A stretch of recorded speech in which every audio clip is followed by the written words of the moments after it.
पर जेडीएस बनी हुई है। लेकिन इसमें अहम बात यह कि बीजेपी कांग्रेस से 7 सीटें छीन रही है और कांग्रेस बीजेपी से 6 सीटें छीन रही है।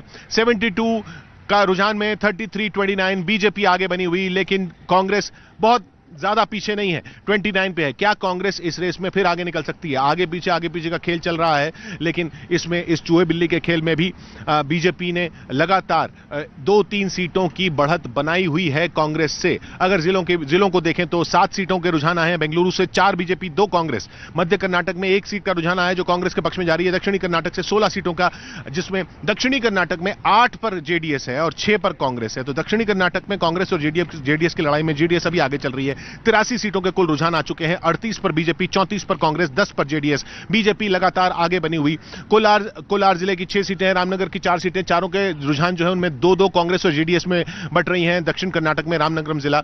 अब 89 सीटों के रुझान आ गए हैं। 41 पर बीजेपी, कांग्रेस 37 पर, 10 पर जेडीएस। कांग्रेस पीछे है बीजेपी से। कांग्रेस लगातार पीछे बनी हुई है बीजेपी से। सर 2018 में बीजेपी को 105 बैलेट वोट मिले थे, कांग्रेस को 80 मिले थे और जेडीएस को 37 मिले। पोस्टल बैलेट की बात करें, पोस्टल बैलेट में पिछली बार 105 बीजेपी था और 80 कांग्रेस था और जेडीएस को 37 मिले थे, जो अभी भी वैसे ही लग रहा है। अभी वैसे लग रहा है।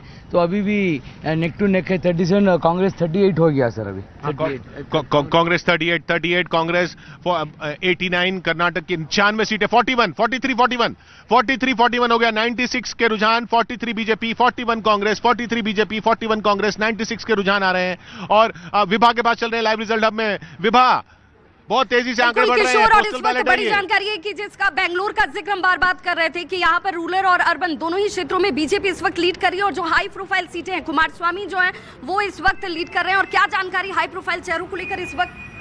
जी, एचडी कुमारस्वामी रामनगर से, चिन्नापटना से आगे चल रहे हैं जेडीएस के। फिर बेंगलोर अर्बन से, पद्मनाभ नगर से बीजेपी के आर अशोका आगे चल रहे हैं।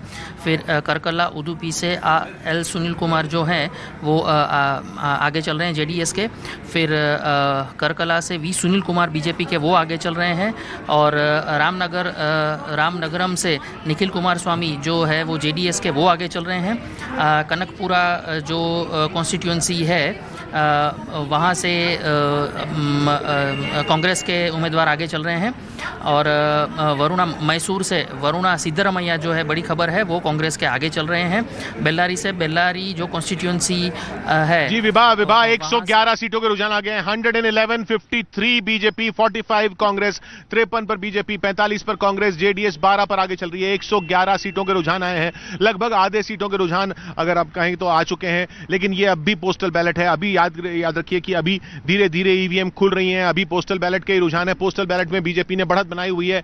कांग्रेस क्या ईवीएम खुलने के बाद बीजेपी पर बढ़त ये वापस दे पाती है, ये देखना होगा। लेकिन लगातार बीजेपी आगे बनी हुई है और जेडीएस भी बहुत ज्यादा बुरी हालत में नहीं है जैसा आकलन लगाया जा रहा था। जेडीएस भी इस वक्त 12 सीटों पर आगे चल रही है, लेकिन 111 में 53 सीटों पर बीजेपी आगे, 45 पर कांग्रेस आगे, 12 पर जेडीएस आगे। अगर इसी तरह का ट्रेंड आगे चलता है और अगर इसी तरह का ट्रेंड ईवीएम से भी आता है, इसी तरह का ट्रेंड नतीजों में भी बदलता है, तो जेडीएस ही चाहेगी कि उसके हिसाब से सरकार बने। लेकिन अभी वो बहुत दूर की कौड़ी है, बहुत दूर की कौड़ी है। अभी तो शुरुआत हुई है काउंटिंग की।